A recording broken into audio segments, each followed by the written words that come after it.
Some of the hardest problems in the world exist far above the planet. Our job? To launch the smartest solutions, to protect our satellites, clean up our clutter, to propel breakthroughs in propulsion, to learn more about our place in the universe, to outpace emerging threats.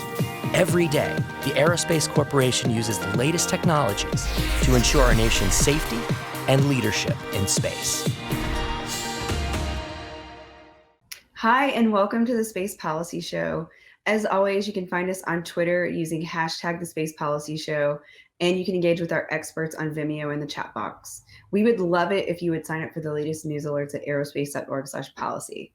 Today's episode is Congress and the Near Future of Space with the Honorable Kendra Horn and Dr. Jamie Morin. First, welcome to another great episode of the Space Policy Show. In today's show, we'll explore how civil, commercial, and national security space intersect from the view on Capitol Hill and for the near future of space. We are very excited to hear from former House of Representatives Kendra Horn talk with Dr. Jamie Morin, the Executive Director of Aerospace's Center for Space Policy and Strategy. Ms. Kendra Horn served in the U.S. House of Representatives from 2019 to 2020. She had oversight roles for civil, commercial, and national security space through her positions on both the House Committee on Science, Space, and Technology and on the House Armed Services Committee. Go ahead and take it away, Jamie. Well, thank you, Rebecca, and thank you everybody for joining us for another episode of the Space Policy Show. We're always delighted to welcome our audience, and we're super delighted to welcome our guest today, Congresswoman Kendra Horn. Congresswoman Horn, delighted to have you. To our audience, you don't need terribly much introduction. They know you from your service on two committees that are absolutely central to the space enterprise, the House Armed Services Committee, where you've been on the Strategic Forces Subcommittee, and the Science, Space, and Technology Committee, where you chaired the Space Subcommittee, a rare distinction for a freshman member of Congress. It's also probably the case that many of our viewers remember you from your exceptional work with the Space Foundation, where you led the government affairs and communications operation, and I think did a great deal to advance the success of that institution, which is, of course, a huge part of the space industry and does great public service. A untraditional, I would say, path to the United States Congress, perhaps, but you've served for the last 2 years as a really effective advocate for space and brought a clear personal passion. So we're really happy to have you and thankful for your commitment to public service. Well, thank you so much, Jamie. It's wonderful to be here. I'm excited to talk to you today. I think we've got a lot to talk about, certainly, and it's really been such a privilege to be able to serve in this capacity in the Congress at the intersection of space that meets at that civil and commercial and national security intersection, especially right now. It's such an exciting time, such an important time where we see things changing, and there are so many opportunities. And, space is always, I don't have to tell, I'm sure any viewers of this show that space is always something that is exciting, and it's at the cutting edge of what's possible. And I think that it will only continue to grow. And so it's really been my privilege and my honor to be able to serve in this capacity at such an important time for our nation's space programs, for commercial space industry, and for space as a whole globally. The space sector is one where the play of government is huge, right? I mean, the basis for that back to the Outer Space Treaty and government licensing, and government as the main buyer for many years and the leading force. But we're in a really rapidly changing time, a democratized space time, right, where there's new players. But we still have a civil space community, a national security space community, and these new commercial providers. I'm curious, you had a chance to sit on those two committees in Congress touching different parts of it. Did you find from that vantage point that there were distinct ways of thinking about space issues between the armed services world and the science world? I think that yes, and there are many intersections. And for me, I think I sit on the committees that I serve on armed services, on science, space, and technology, and as the on armed services, on the strategic forces subcommittee, and then on science, space, and technology on the space and aeronautics subcommittee as the chair, and the intersections of commercial as well. I think there's a couple things about these different arenas, but also at this moment for space that are particularly noteworthy. First, there aren't many people who have the vantage point of sitting at this intersection, and I'm grateful that I've had experience previously working with the Space Foundation in a previous life to understand how intersectional the issues that are facing all of the different areas of space are, but also the importance and the need for a distinction between civil space, commercial space, and national security space that is really timely right now. And I think the reason that it is so important is with the incredible growth that the space community and the space industry has seen. But we're also at this precipice of moving space from almost a purely governmental endeavor to much more growth in the commercial industry. We've seen it for a while, particularly in the communications area, but now with launch and growing potential for space tourism, especially suborbital and more new players entering in, I think there's a couple things that we really should think about. One is space is still one of those areas where there is a significant amount of bipartisan cooperation, agreement, and interest. And it doesn't mean we start off all at the same place, but space still is one of those areas where your party is not determinative of whether or not you're going to be able to work together. As the chair of the Space and Aeronautics Subcommittee, I am really proud of the work that we did across the aisle, and everything the authorization bill that we introduced had the chair and ranking members of both the full and the subcommittee. We worked very closely together on that and many other bills. I think the same is very true with the national security space endeavors and the stand up of Space Force. When we built out the Space Force in the 20 NDAA, that was really the bones of that, the product of a bipartisan effort over the course of a number of years by Jim Cooper and Mike Rogers, and a recognition of the critical role that space plays in our national security. And at the same time, we are in the commercial industry, I think, with some of the new regulations coming out with the FAA on launch and some of the other upcoming issues, recognizing that the commercial space industry is evolving in new ways as well. But the reason I say that there is some difference in thought is that's how it should be, right? Most countries, save a few, China and a couple of others, have distinct civil and national security space programs. And that is absolutely essential, because the goal of NASA, the goal of our civil space program, is to push those boundaries of research and development to advance scientific discovery, technological innovation, and to explore. I mean, that's what drives us. Where the goals and the aims of our national security space endeavors are to ensure the protection of our national interest, the ability of our armed forces to communicate with each other and to assure our national defense. And those two things have different goals and objectives. There are many places where they overlap, and I think that we should be able to work together, but having that distinction is important.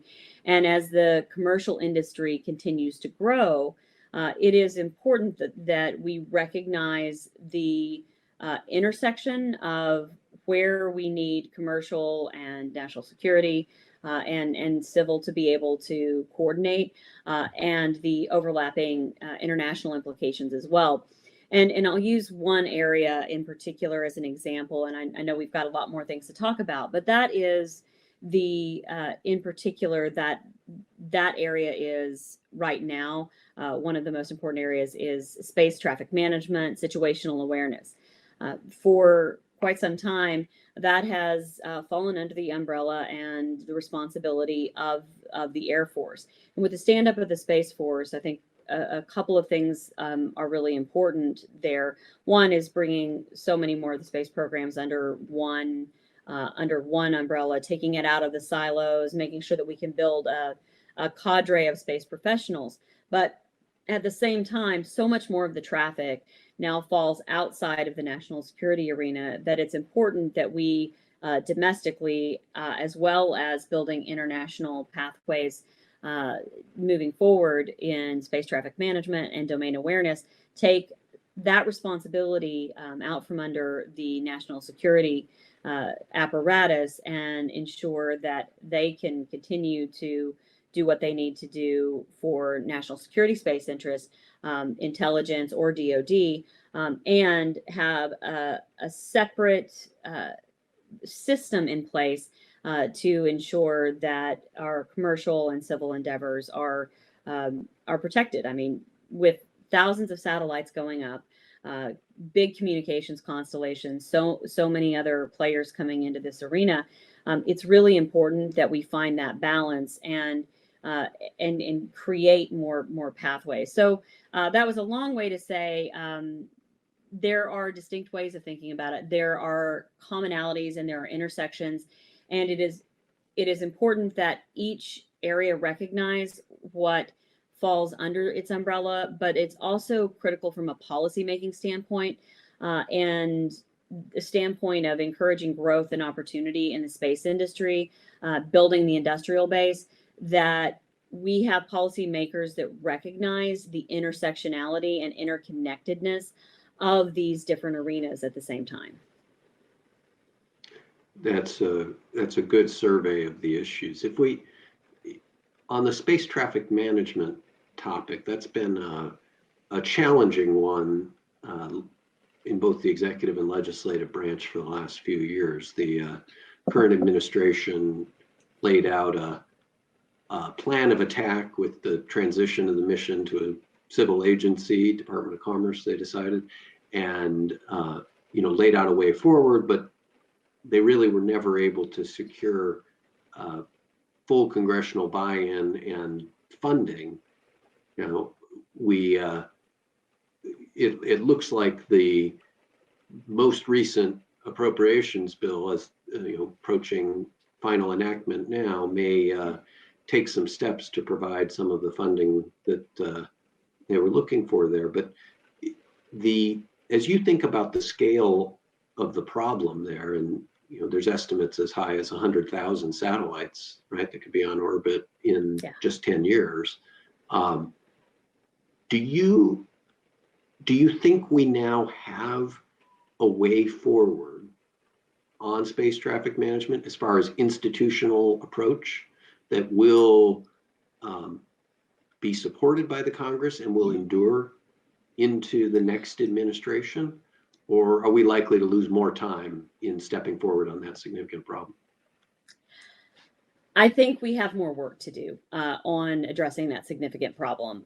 And I'll take a step back and say that was one of the major areas that we were planning to tackle this year in Space and Aeronautics Subcommittee, working together and doing joint hearings with HASC.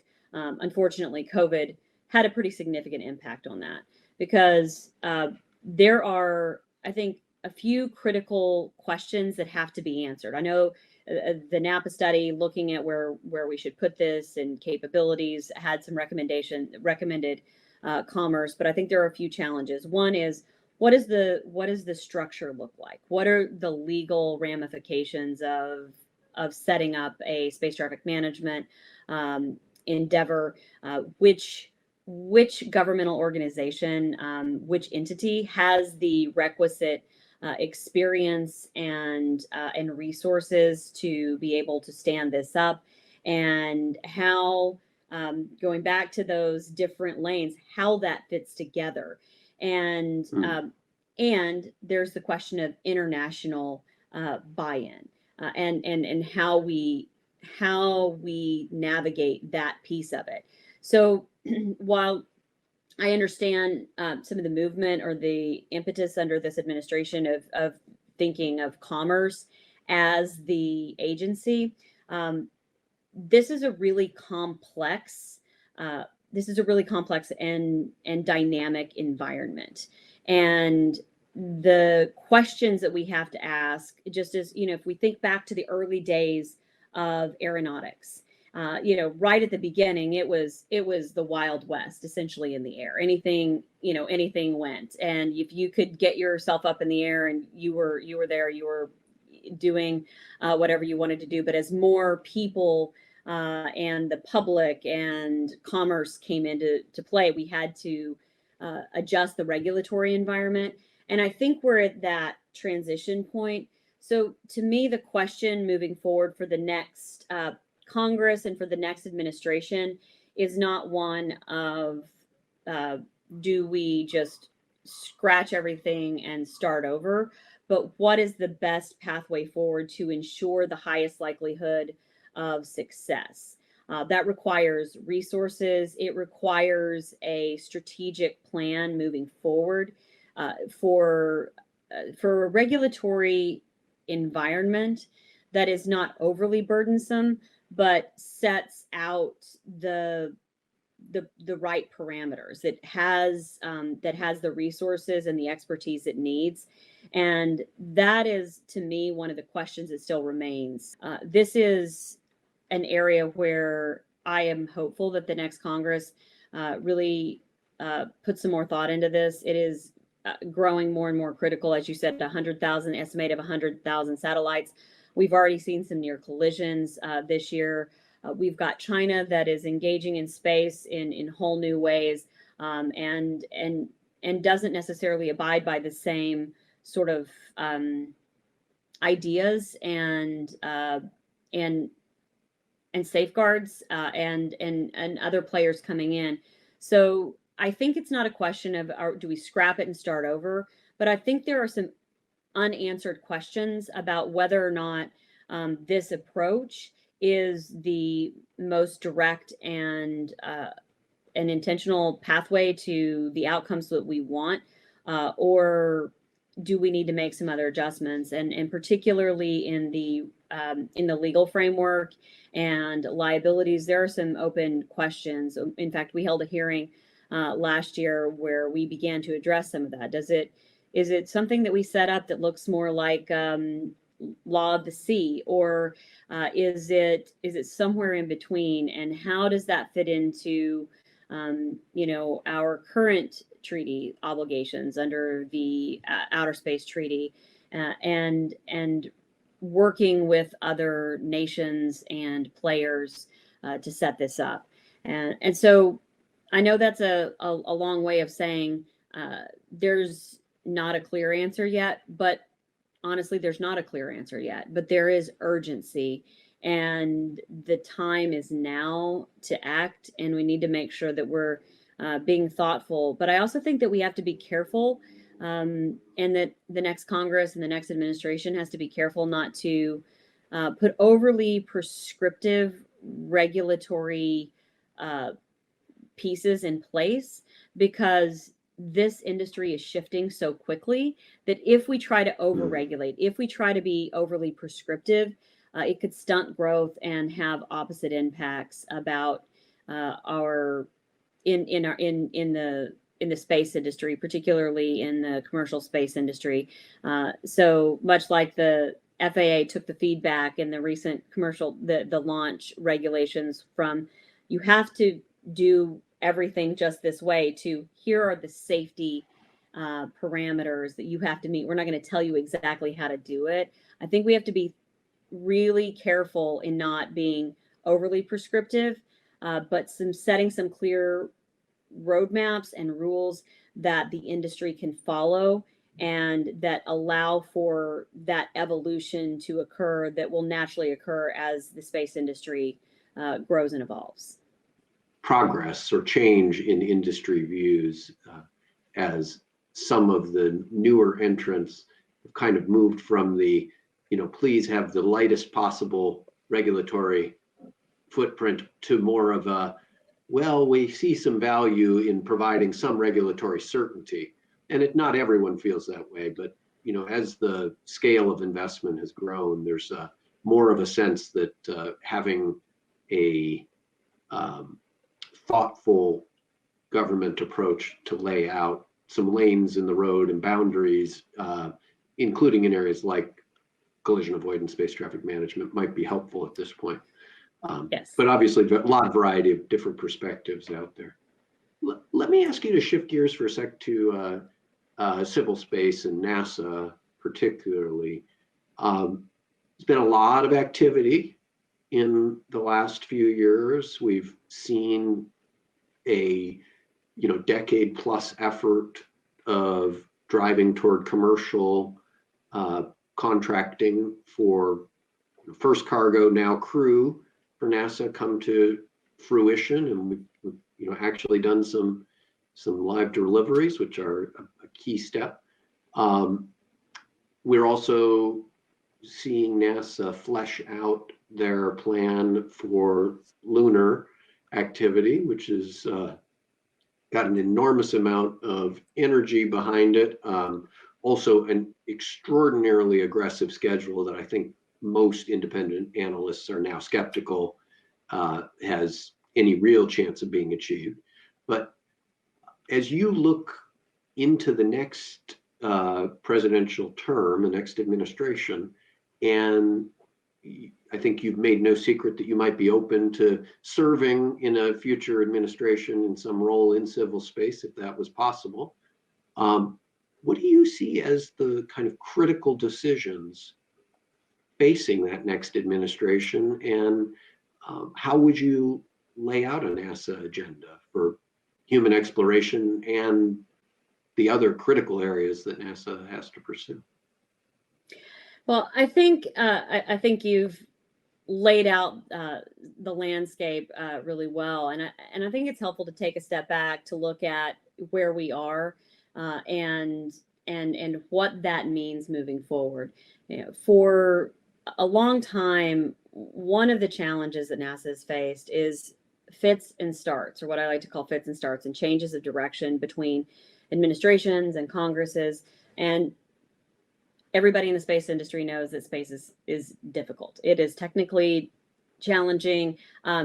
Engaging in an endeavor as challenging and uncertain as deep space exploration requires continuation of effort, thoughtful investment, intentional planning, and that's why over the last congressional term, we spent so much time building the authorization bill, and to me, that is one of the critical elements. I'm proud of the work that we did on that. Unfortunately, as we were preparing to mark it up, that's just when COVID hit, and I think that I am hopeful.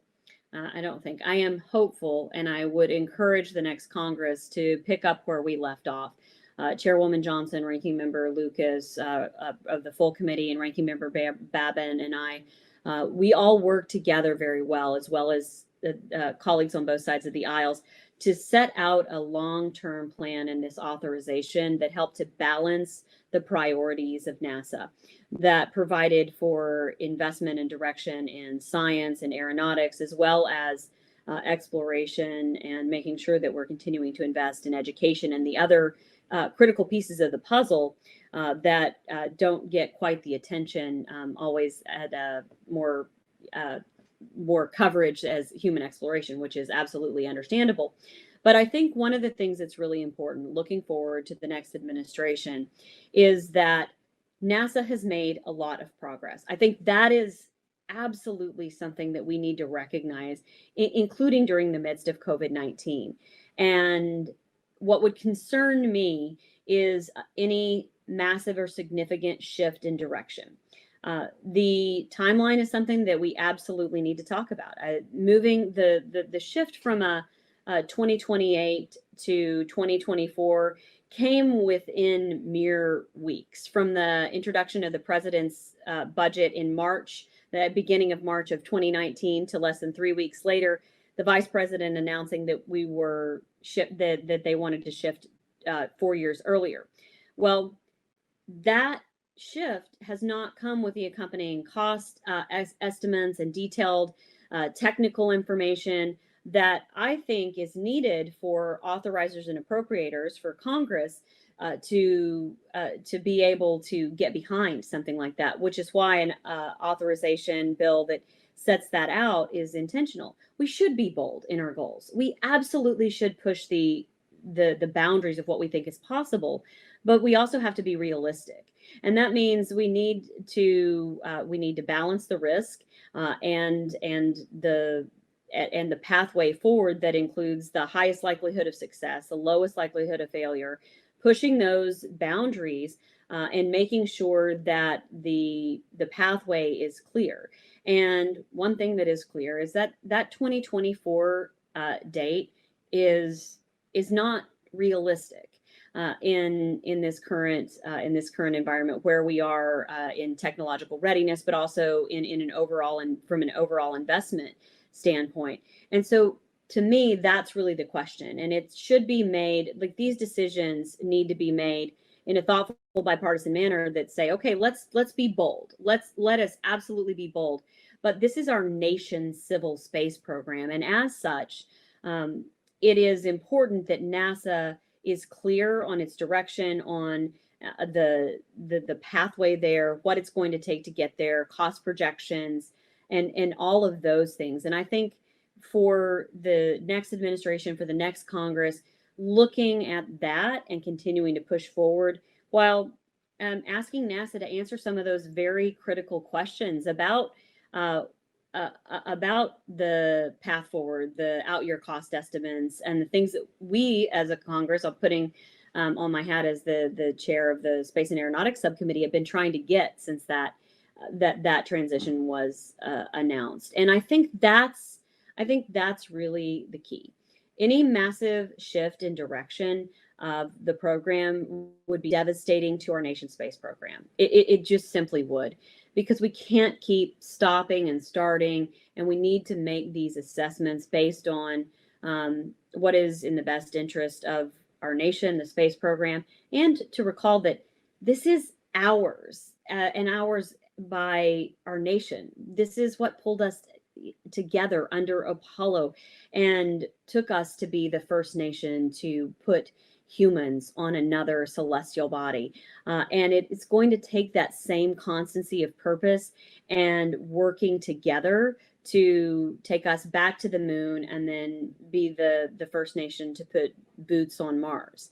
That's what it takes. And I think that thoughtful, intentional path forward is really going to be critical. I think, let's look at what even NASA's accomplished this year. As you mentioned, we now have American rockets launching American astronauts from American soil again. That's amazing.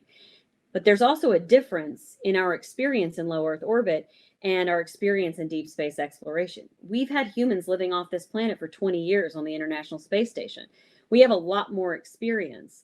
And, when we were in having hearings last year, there's something that really sticks out to me in the hearing that we had with General Stafford and Tom Young talking about the deep space exploration program. And that is the recognition that we need our commercial providers as well as NASA. And General Stafford said, we could not have gotten to the moon and been successful in Apollo without our without those commercial partners side by side, but with NASA astronauts and engineers. But at the end, NASA was at the center, and this investment of our taxpayer dollars and the R&D that has resulted in so many other benefits for our nation and for the world, that so much so that it's ubiquitous and we take it for granted, really has to still be there, and that oversight and authorization, Congress has to have the confidence that there is a realistic pathway to get there. So it can't be just, we can't have just bold vision and without a dose of reality. You gotta have a little bit of both. I mean, what is the technical assessment? How much funding are we going to get? And a recognition that when anybody asks, why can't we do it in 9 years like we did under Apollo? Well, under Apollo, NASA was getting 4 to 5% of the entire federal budget. Now NASA gets less than 1%, actually half of 1%. So to me, when we're thinking about that, we've got to make sure that one, that we continue forward, address some of the questions that are outstanding.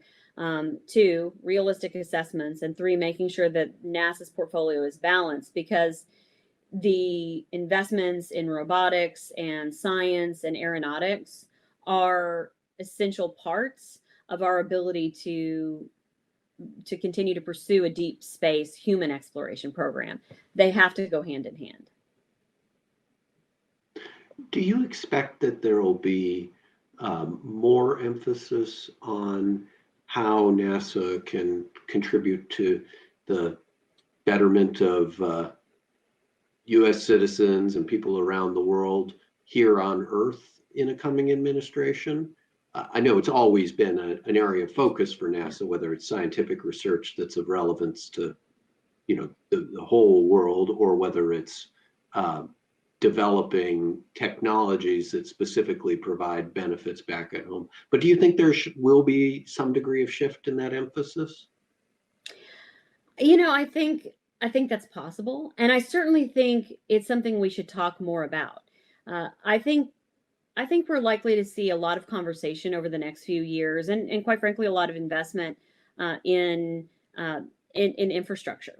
But what I hope is that space is at the table in every infrastructure conversation, because when we've talked about over the last 2 years, when we've talked about infrastructure, I have repeatedly brought up space as a critical component of our infrastructure. And we need to do a better job from a policy perspective, but also I think from a public relations perspective of educating the public and lawmakers and others about why our cutting edge investment in research and development through our nation's space program is an investment in the betterment of our communities and society, but also an investment in economic opportunity for the future. And those things go together. The most recent NASA, they always do the spin-offs report. It just came out. And I think that when we think about all of this and we think about investments, we have so integrated space technology into the way we live our lives, it is easy to take for granted. So when you're thinking about infrastructure, people go to immediately roads and bridges, water, electrical grid, now broadband. Those things are all important.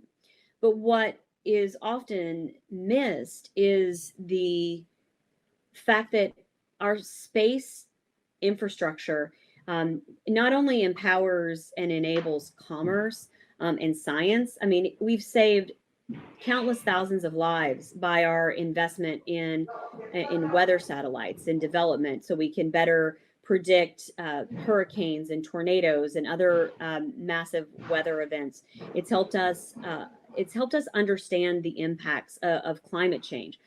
But on the defense side, the U.S. investment in building GPS has resulted in whole industry standing up. In fact, the bulk of the commercial space industry, a lot of that began to build around communications and GPS technology, things we take for granted.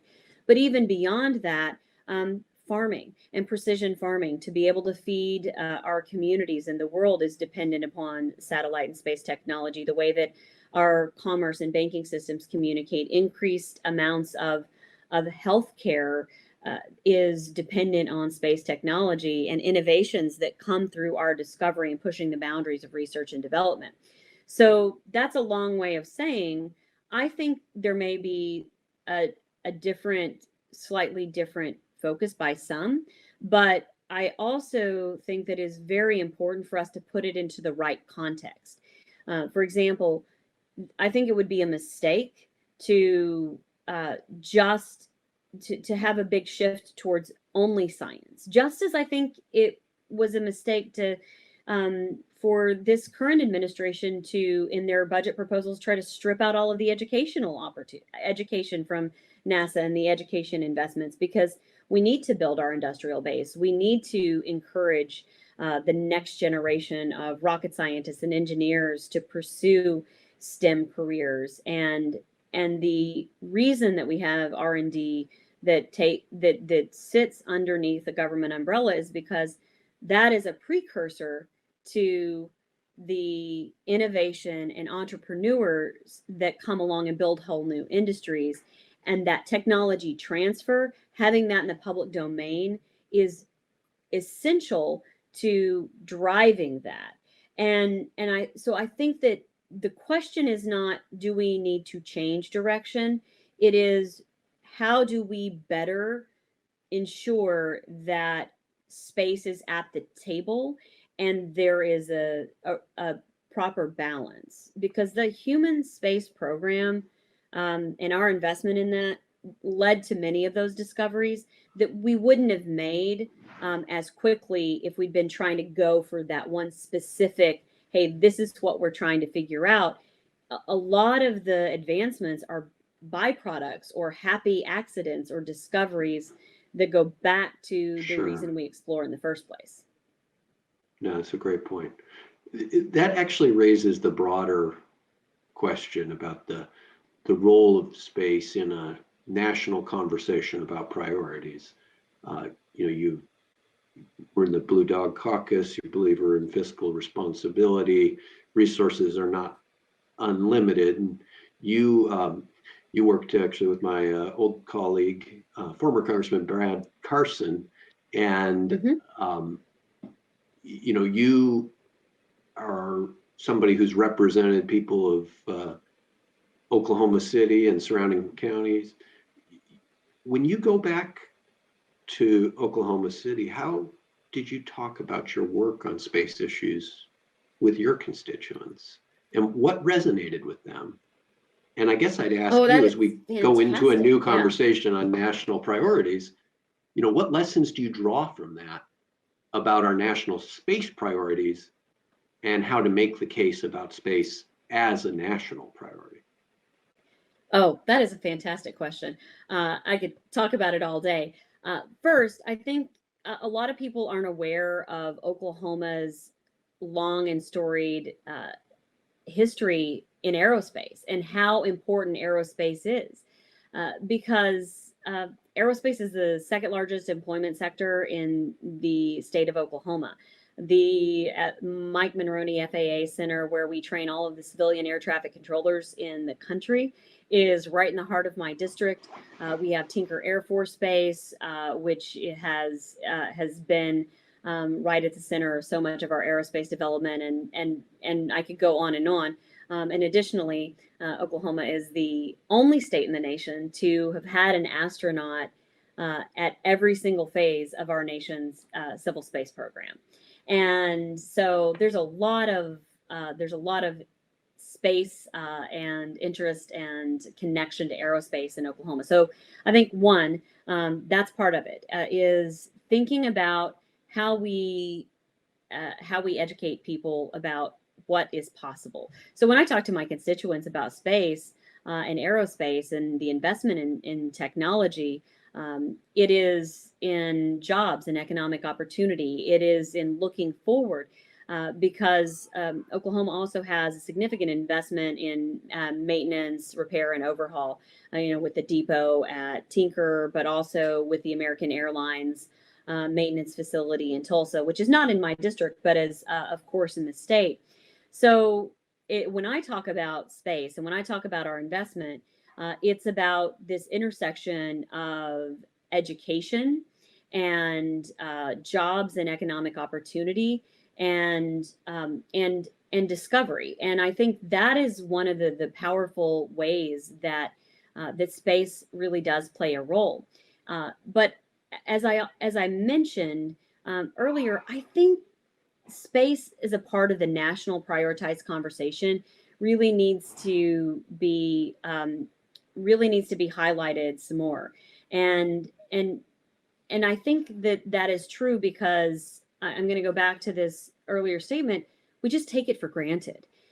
It's there. And if I'm talking with residents in more rural areas, I talk about the intersection of space in our agriculture industry and how important that is in telemedicine and telehealth, but also in creating opportunities for STEM education in small classrooms in rural school districts. So I think the thing that we have an opportunity with space is, and aerospace as it broader, is to bring back home that all of these places or these ideas that were so far apart are not actually as true as the current narrative would like us to believe. As a blue dog, and as a problem solver, I'm constantly looking for ways to build bridges and get things done in a bipartisan way. And I'm really proud of the fact that both of my committees, we did that. And I think we should continue to do that. But I think that more broadly, space and aeronautics and aerospace is a really important example of how, if we're smart and we're thoughtful in developing policy, we can do so in a way that is good for people, our health, economic opportunity, broadening opportunities to more diverse parts of our community, which is absolutely important, and diversifying our next generation of rocket scientists and engineers. Let's look for young people that would never have considered it before. Let's think outside of that box. We can invest in things that are good for people, but also things that are good for our economic potential in a way that's not threatening to the way that we've done things, but is more expansive and exponential. So aerospace and space doesn't compete with agriculture, doesn't compete with oil and gas. It's complementary to it. It doesn't compete with innovations in healthcare and making sure that we're, for example, in Oklahoma, reducing the number of children who are food insecure, which before COVID was 1 in 5.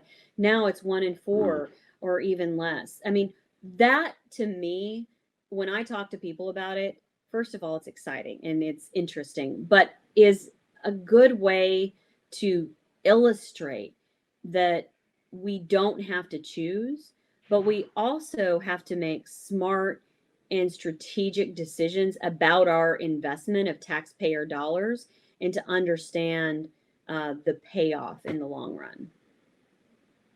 Well, you spoke eloquently there about the value of space. So this would be an excellent time for me to ask our crack tech team to stick up a big fat hyperlink to the value of space study that our Center for Space Policy and Strategy published just a few months ago, that really gets into some of the truly impressive ways in which space technology delivers serious impact for the average person around the world. In the agriculture area that you mentioned is probably one of the strongest areas of impact, with precision agriculture depending so heavily on space technology, including GPS, but well beyond that. It's an exciting area. You also really focused in on education. And oh yeah, sorry. I was just going to say, in the soil moisture and all of the things, especially as an Oklahoman, going back to the Dust Bowl, I'm 5th generation Oklahoman. I have family that left because of that. So the exciting difference between, 100 years ago when we were facing the Dust Bowl and what we can do now because of our investment in space. So I apologize for the interruption, but it makes me so excited to talk about Yeah, it's absolutely right. And not as well understood as it should be. So it's a good topic to talk about. I will confess, probably most of our audience, especially at this point in the broadcast, the ones that are still sticking with us, they probably know. But it's okay to talk, even if you're preaching to the choir. You also talked very compellingly about education and building the next generation in the aerospace workforce. And that's obviously a critically important area. We've got an upcoming study on that my colleagues are preparing to help inform the next administration as they think about workforce development issues and the aerospace sector. So stand by for that one. I suspect it'll be something you'll be interested in looking at. I did want to just close with a personal thank you to you because you've made no secret in your life about the importance of early opportunities to engage with important issues and the role of scouting in your personal life and getting you engaged on these topics. I had the privilege a couple years ago to take a group of scouts to the Space Foundation Discovery Center out in Colorado Springs, and it was a tremendous experience for them. And I know that facility wouldn't have been what it is without the engagement of you and the foundation team, to make that a reality and to keep it up and running. So thank you for your work in both of those realms. We've got a lot to do to build that workforce of the future and to offer young people the opportunities that are needed to get them inspired on these kinds of projects. Much appreciate your work there. Absolutely. Ladies and gentlemen, it has been such a pleasure hosting Congresswoman Horn on today's episode of the Space Policy Show. I hope you've enjoyed the chance to hear from her. I know we've been grateful for the chance to hear her perspective and look forward to seeing distinguished opportunities to continue to contribute to space and to the American public discourse. It's been a great pleasure having you, and we look forward to a chance to talk again in the future. Absolutely. Wonderful to be here. Thank you so much. Cheers. Bye-bye. Thank you, Jamie and Ms. Horn, and thank you to our production team, James Liggins and Sarah Pannoni, located in the Los Angeles area. As always, check us out on Twitter using hashtag The Space Policy Show and sign up for our latest news alerts at aerospace.org/policy. We'll see you next week for another exciting episode. Until then, take care.